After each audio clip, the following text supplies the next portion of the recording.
没有。找到狄仁杰了吗？还不快给我继续找！是，找。唐振峰，那边，给我抓住他！抓住他！站住！狄仁杰，你别跑！站住！还不快跪下！还不快给帮主跪下！啊！跪下！属下参见帮主。参见帮主。墨雨，这就是你们的代帮主，墨雨。啊！属下参见代帮主。参见代帮主。这就是你交给我的新任务。正是。好，现在帮主也给弟兄们一个任务。想必你们已经做好了为帮主勇于牺牲的准备了吧？牺牲？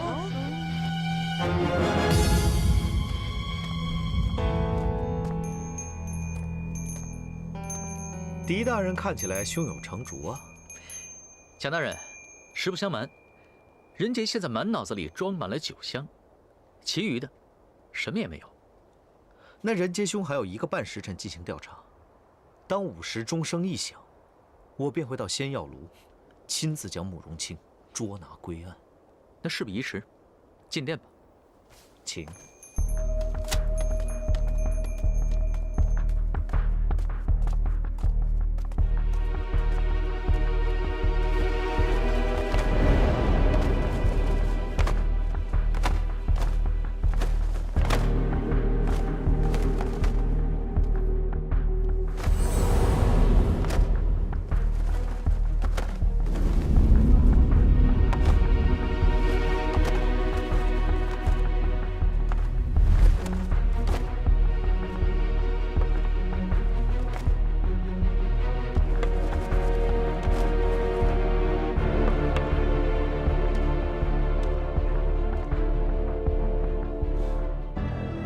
他们都是大理寺的禁卫，个个都是千中选一，能够在不破坏现场的情况下，搜集一切证据。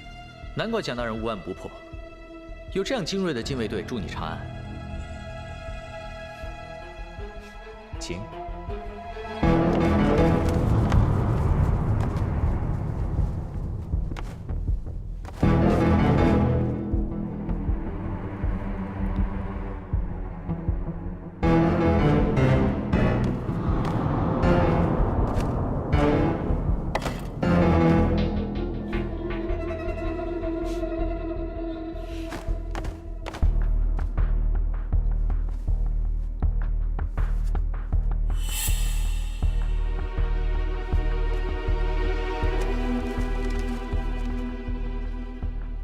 他们正在巨细无遗地把现场绘画存档下来，经过存档的资料以及档案都放在那里，子时以前随便你查阅。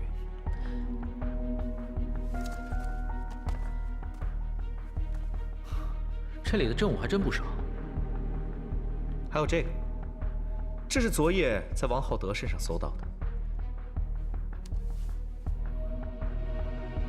这小锤不像武器。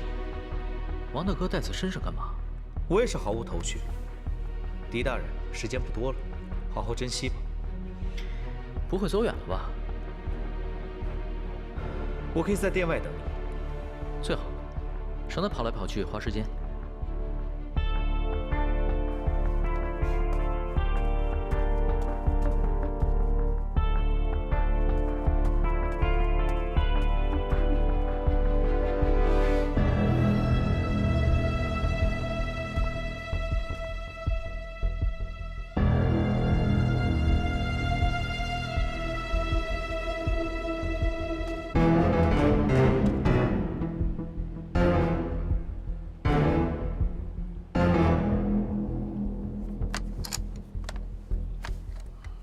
你知道药王山庄为什么在江湖上有着崇高的地位吗？除了因为慕容家医术称神，神针绝妙天下之外，还有就是因为100多年前药王山庄的第1任庄主，冒死在马贼手上救下5名孤儿，并将他们抚养成人。据说这5名孤儿日后在江湖中成为了门派的掌门和帮会的帮主，从此，江湖进入太平盛世。所以江湖中人觉得，药王山庄一直对他们有恩，恩仇必报是江湖的规矩。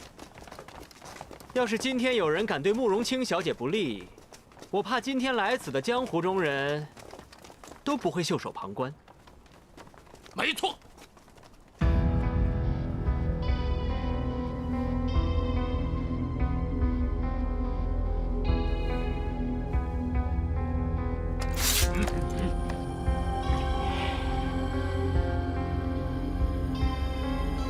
对了，忘了介绍我自己了，在下墨雨，今天刚上任的长乐帮代帮主。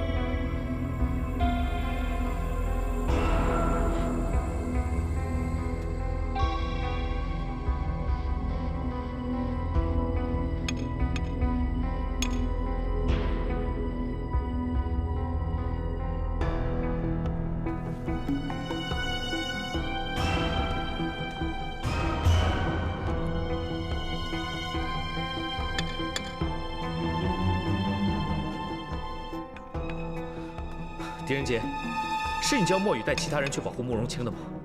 你可知道这样做的后果？这扇门有点古怪啊。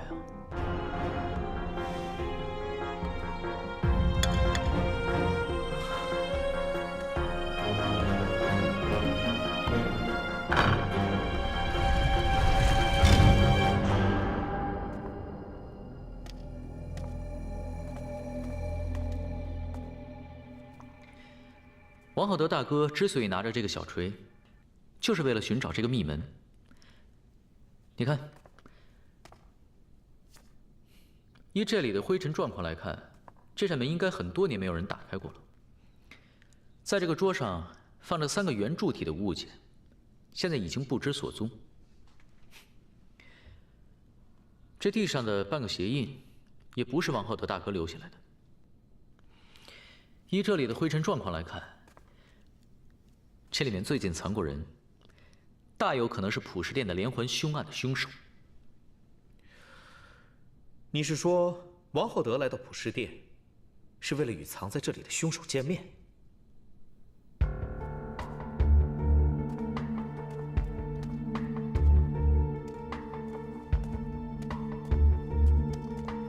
如果他们是约定好了见面，王浩德大哥为什么要拿着这个小锤去寻找凶手躲藏的地方呢？实在是想不通。一切发生在普世殿的事，背后一定有一条神秘的线，我们还没有抓到，只差这一条线。那你就得赶快找到这条线，否则时辰一到，在仙药炉守着的那些江湖兄弟通通得死，甚至满门抄斩。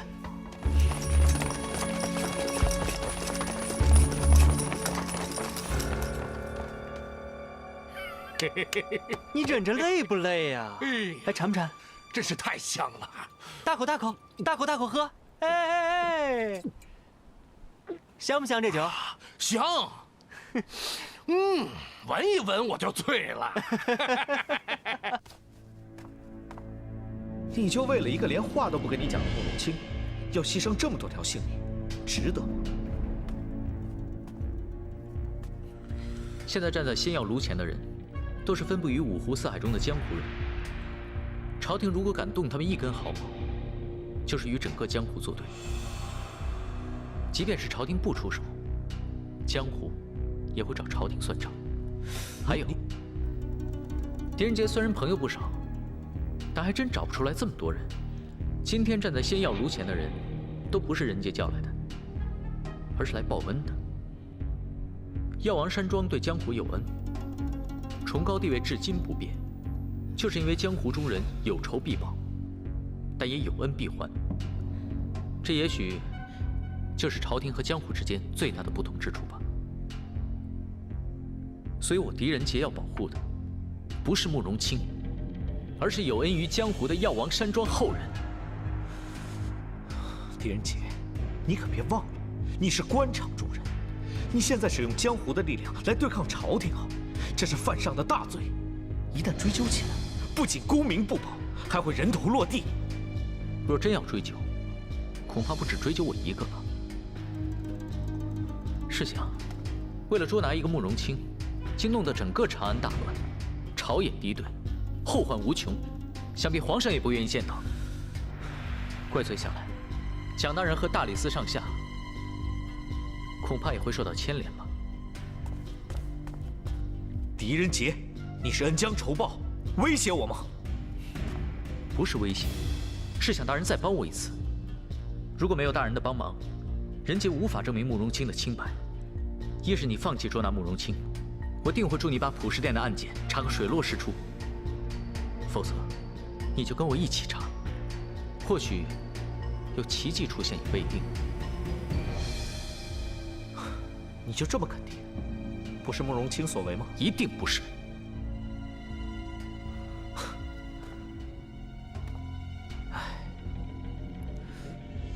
但就算有我帮忙，也未必能创造出奇迹。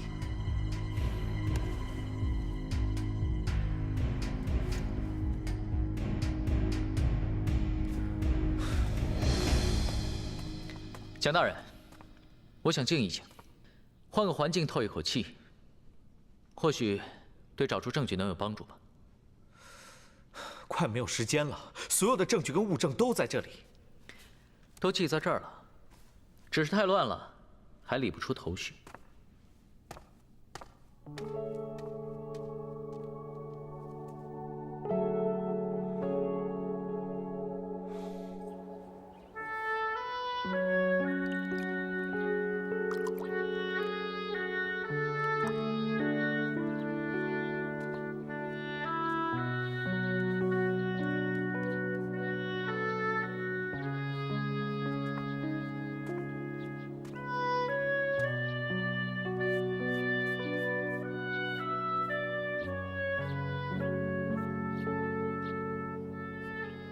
难怪有人说武媚娘不简单，大罪尚未洗脱，却还有闲情逸致在这边泼墨弄彩。案子破与不破，都不是媚娘能左右得了的。这大好的花季是上天所赐，花无百日，能赏则赏吧。说的也是，花无百日好，能赏则赏，这才是人生。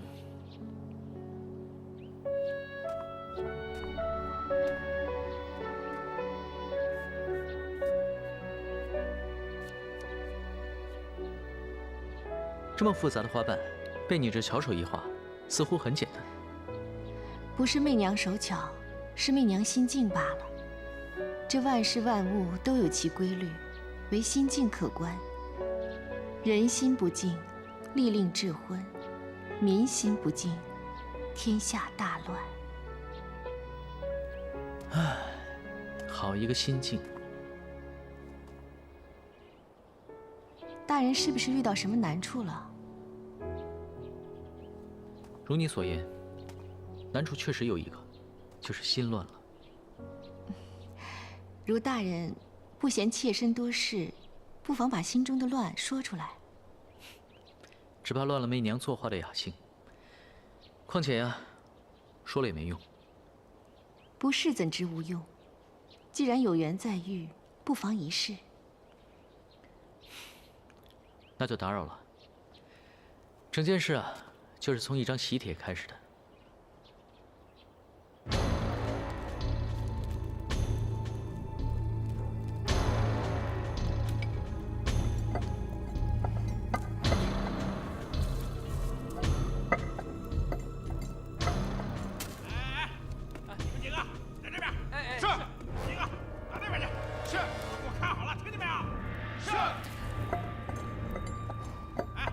小姐，是谁在外面这么吵啊？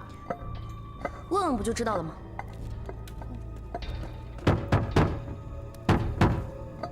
谁在外面这么吵？啊，回慕容姑娘的话，外面来了一大帮官兵，已经把仙药炉团团围住，说是姑娘和王浩德兄妹之死有关。不出半个时辰，就要进入仙药炉捉拿姑娘。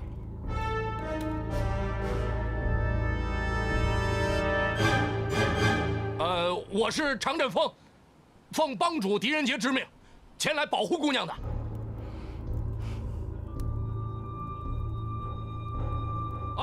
外面还同时来了一大帮江湖人士，他们都是自愿来的，自愿前来保护姑娘的。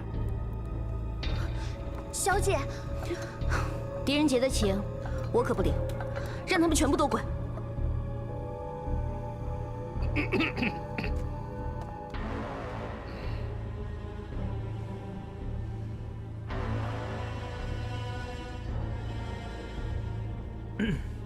小姐，这事已经越闹越大了，要是让姑姑知道，又想让我解雇你是不是？要来要去我自己做主，任谁也别想留住我。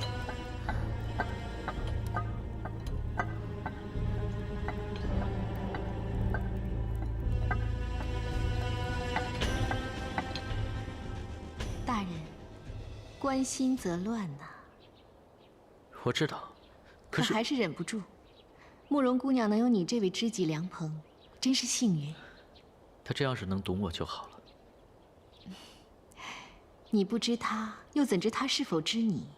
刚才听你所言，她赌气出门，又买下了整间药铺，似是心中比你还乱。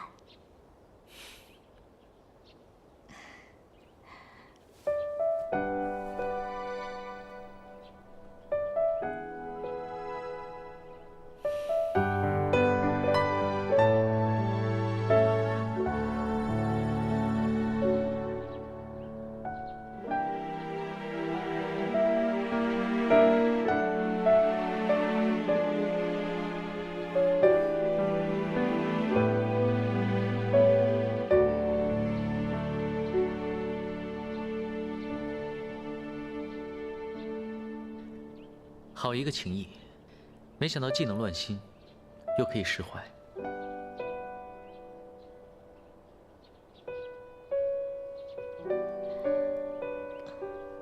啊，不好，午时到了，蒋大人不会留情的。大人，关心则乱，有些问题明明简单，答案就在眼前，是因为人的心想的多了，才变得复杂难解。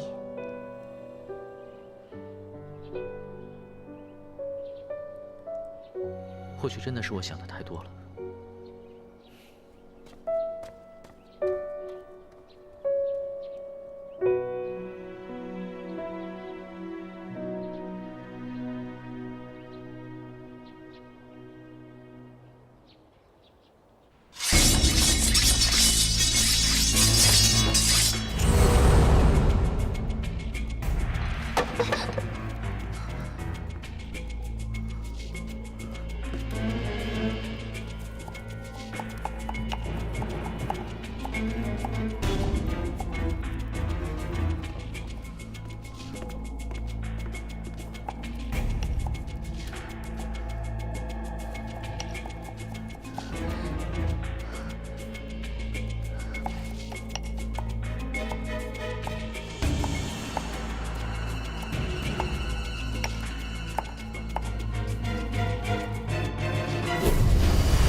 还是毫无头绪吗？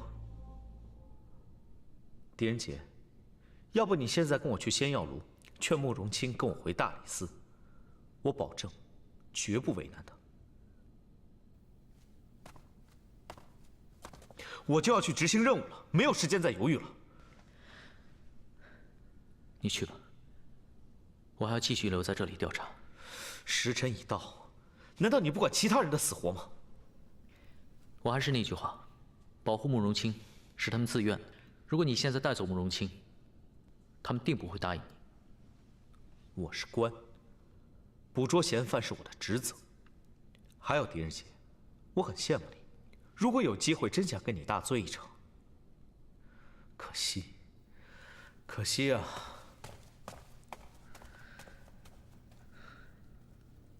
心境。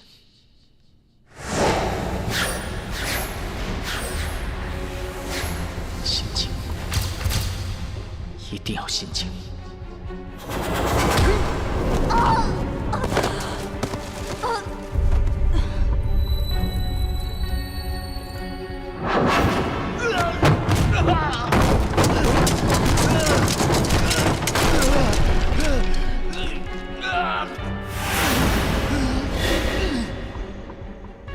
关心则乱。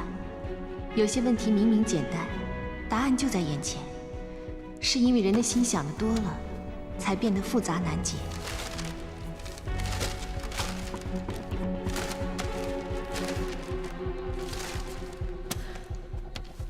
答案就在眼前，我一定有看过。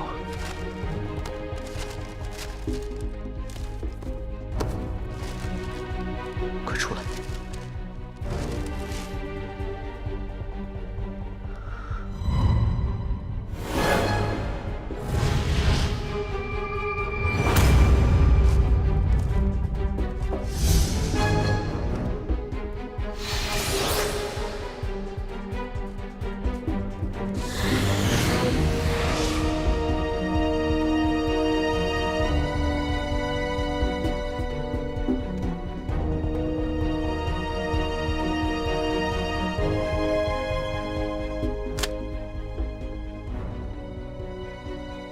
官府办事，闲杂人等一律退让。蒋大人，我知道我家大大十分尊重你，故还是想先求你。慕容清在王氏兄妹一案中，虽然嫌疑最大，但证据尚未确凿，不知可否网开一面，暂缓扣押呢？非常事件要用非常手段。慕容清不是个平凡的角色，倘若今日没法抓到他，他日要想再抓他便更难。那为了完成任务，只好得罪了。动手！住手！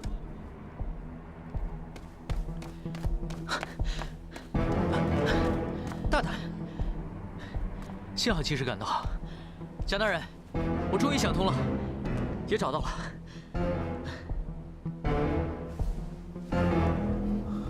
真的？大大，你想到什么了？已经没时间了。我们一直想不通，为什么昨天晚上我们打开普世殿大门的时候，王浩德大哥看到我们，就撞得殿内一塌糊涂。不是，可是这件事情跟慕容清他是不是凶手有什么关系啊？大有关系，因为王浩德看到我们，不是为了逃跑，而是为了尽他最后一口气，保护他这一生最重要的人。他撞得殿内一塌糊涂，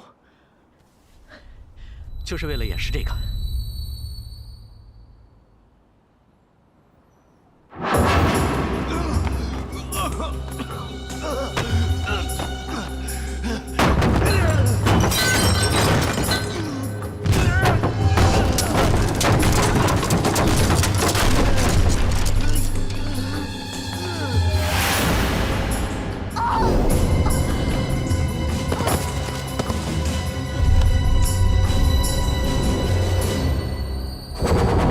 王浩德大哥孤家寡人，能让他尽最后一口气去救的人只有一个，就是王昭彦。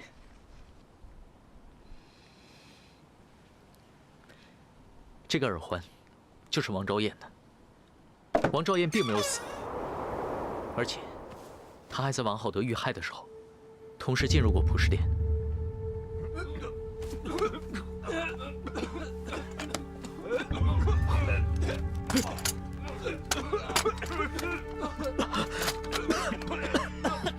这是什么味道？从药店里飘出来的。怎么回事？你们怎么了？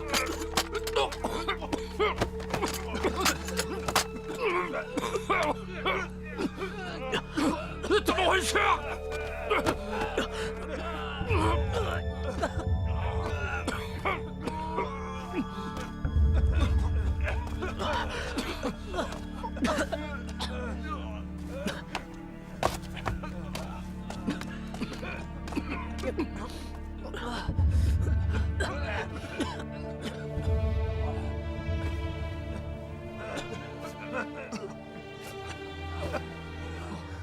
谁叫你们逼我逼得这么紧？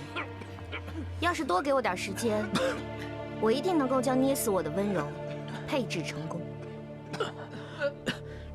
捏死我的温柔，就是毒害御医和王浩德的毒药吗？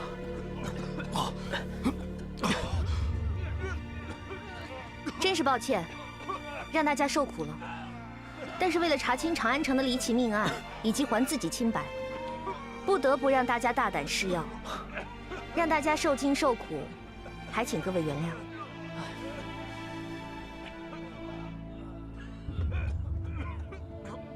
啊，那个慕容小姐就不要客气了，啊，本来我们大家伙是要拼了命的拼了命的来保护你的，啊，这点小小的痛苦，哎呀，算得了什么呀？谢谢各位，此恩此情，慕容清铭记于心。蒋大人，我买下这间药铺，就是为了要证明普世殿的离奇命案跟一种奇毒有关。请问蒋大人，现在是想押我入狱呢，还是想知道案情的线索？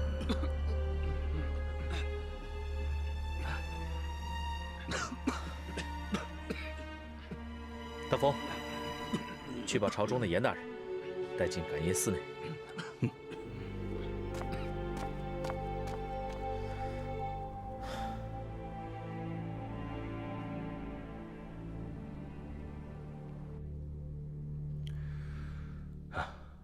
我在朝中也有所耳闻，朝廷并不愿意掀起江湖和官府的纷争，但是如果江湖要包庇真凶的话，朝廷也一定不会放过。人不是我杀的，江湖和朝廷的纷争我也管不了。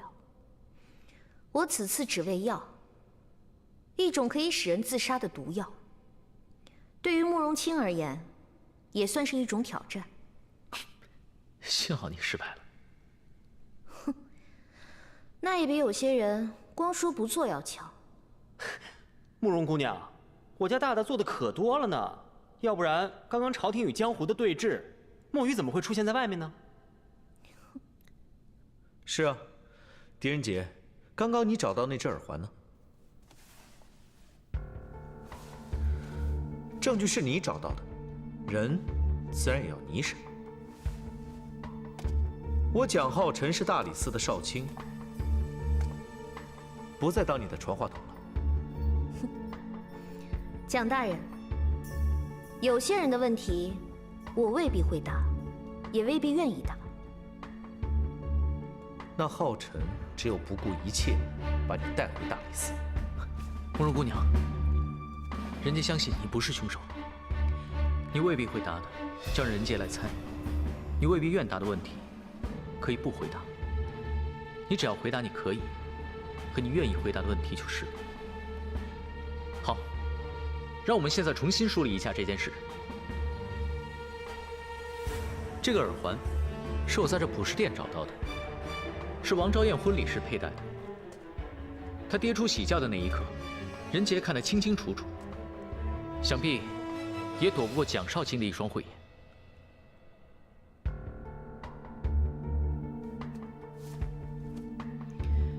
慕容清，我问你，王昭燕的死究竟是怎么回事？他是我杀死的，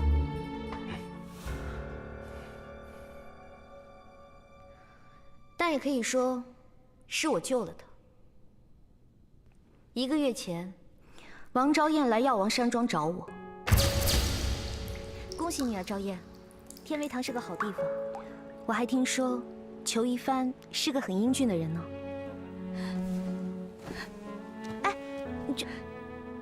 亲姐姐，求你救救昭燕吧，这里只有你可以救我。如果你不答应我，我就只有一死了之。昭燕，有什么事情你尽管说，能帮的我一定帮你。亲姐姐，我根本就不想成婚。那个裘一帆我见过，不管别人说他怎么好，可是他在我眼里就是一文不值。为何？亲姐姐，我真的不想成婚。昭燕已经有心上人了，你比我更知道，这里再大，也只能容得下一个人。亲姐姐，这门婚事不是我选的，都是我哥哥逼我的。我求你一定要救救昭燕。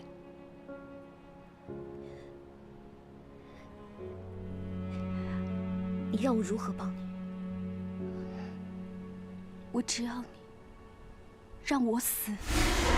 王昭燕希望我帮助他假死，他便可以和他自己的心上人远走大漠，再也不回中原。于是我便四处寻药，帮他制成了可以假死的苗蛊之毒，然后亲自为他圆谎。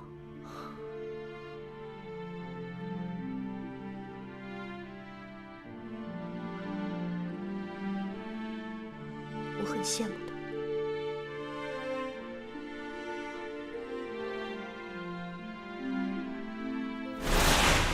王昭燕中的是蛊毒，会传染他人，不宜留在人多之处，尽快把人抬走吧。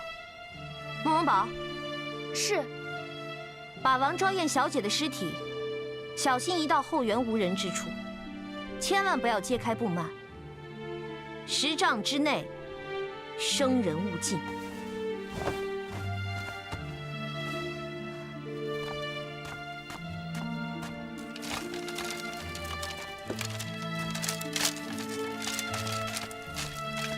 昭燕姑娘，昭燕姑娘，没事了，昭燕姑娘。那女尸怎么办？这尸体是昨天疾病死去的，我家小姐把它买了下来，不会有问题的。谢谢，也替我谢谢你家小姐。你赶紧走吧。我只是帮了昭燕这个忙，后面的事情我便一概不知了。后来，王昭燕根本就没有去到大漠，却来到了普氏殿。以她的武功，想要躲过守卫非常简单。可这普氏殿的钥匙只有2把，一把在武媚娘手里，还有一把在皇宫。那这王昭燕又是如何进到这普氏殿之内的呢？好，我们先来总结一下这个问题。首先，王昭燕在假死之后，为什么要来到普氏殿呢？她是怎么进来的呢？假设王昭燕一直躲在密室中，她又是怎么知道这个密室所在？这密室中到底藏着什么秘密？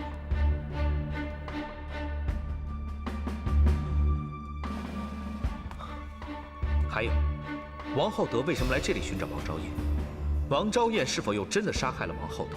还有御医方太极是否也是王昭燕所杀害？还有一个最重要的问题：假设王昭燕就是凶手，她为什么要嫁祸给武媚娘？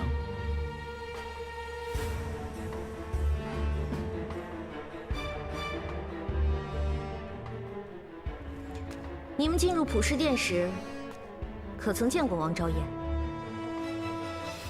就算是她能进来，又是如何逃出去的呢？我们进来的时候，殿门紧闭，除了王大人之外，就只有我们3个。也许昭燕为了掩人耳目，换上了守卫的装束，在我们打开殿门的时候，她躲起来，趁乱逃走了。我们当时都在救人，就没有注意到。就算是她能躲过你们的眼睛，可是为何不会中毒呢？除非就是他下的毒。慕容姑娘，这个毒究竟怎么回事？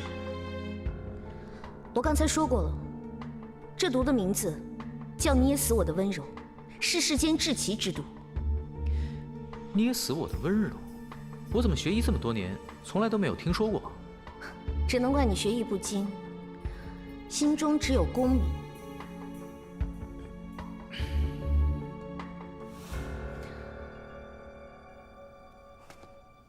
传说，在几十年以前，有一名奇将叫骆红尘，他对各项工艺、天文地理无一不精。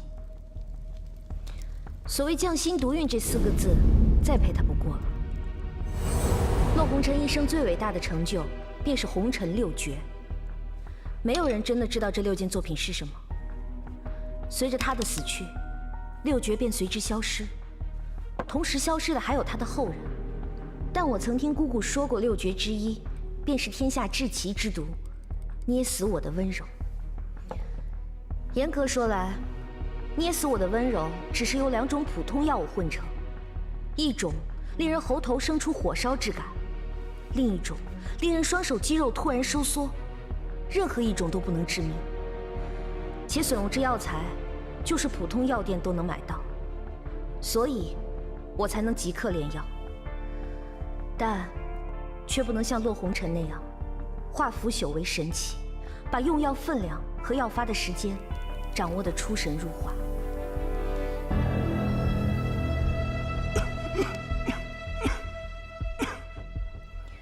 第一种药，先在喉头爆发一阵剧痛，就在中毒者双手下意识捂住喉头之时，雨衣。第2种药及时发作，令双手手臂肌肉迅速收缩收紧，于是，便出现了饿死自己的诡异情景。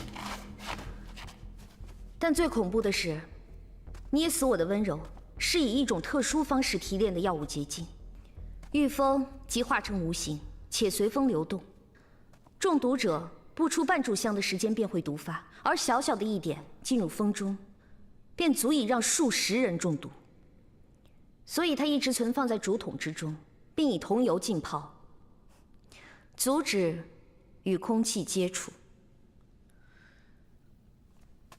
既然它毒发需要半炷香的时间，那方玉一很可能在进入普世殿，等待武媚娘来之前就已经被人下了毒，所以武媚娘一定不是凶手。这样解释也未尝不可，但浩德兄进入普世殿1个多时辰之后才毒发，这又要怎么解释？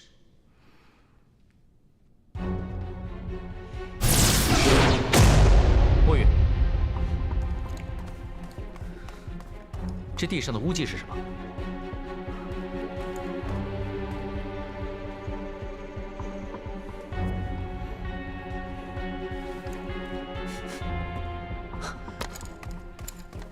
是桐油。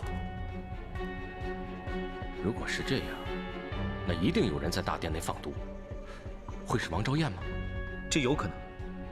但浩德兄出事时，殿门是紧闭的，外面的守卫又怎么也会中毒？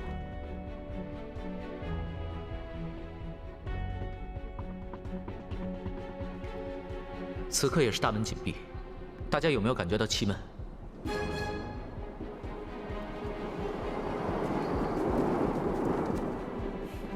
蒋大人，请命人拿一个发讯号的烟弹过来。好。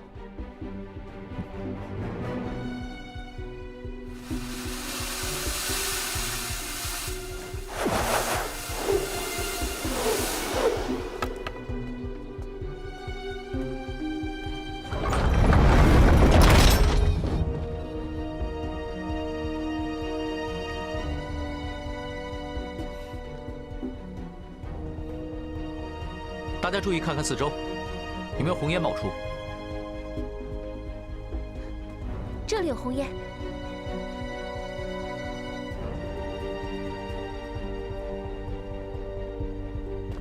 看来普世殿内是有通风的通道。捏死我的温柔，就是从这里飘出来的。捏死我的温柔，果然随风而动，沾者即死，恐怕会大事不妙。狄判佐，此话怎讲？试想一下，要是有人站在京城的顺风之处，将承载着捏死我的温柔的竹筒打开，那京城会怎样？长安城便会成为鬼域。若毒气飘至皇宫，那便是大唐社稷的灾难。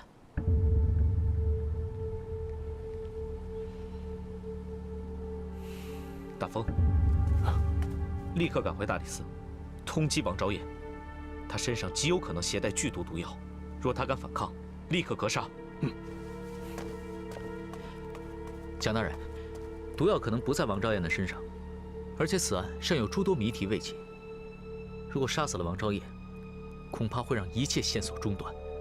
狄判佐，现在普氏殿一案已牵涉到我大唐社稷的安危，接下来就交由朝廷和蒋少卿全权处理吧。你的职责已尽，其他的不必再理会了。严大人，人杰做事向来有始有终，从未中途放弃过。黎判总，是非得已，不要再执着了。那，把王大哥交给任杰来照顾吧。等他苏醒后，我问清事实，便会离开。任杰兄，王少卿自有御医会照料，你不必担心。严大人，当初让任杰协助查案的正是大人，而如今到了关键时刻，大人却让任杰请辞。亲属任杰办不到。如果任杰猜的没错，大人要捉拿王昭彦，不但是为了社稷，也是为了帮助武媚娘洗清罪行。为了不让她2日之后被火星烧死，好向皇上交代。来世纠缠的故事，前生。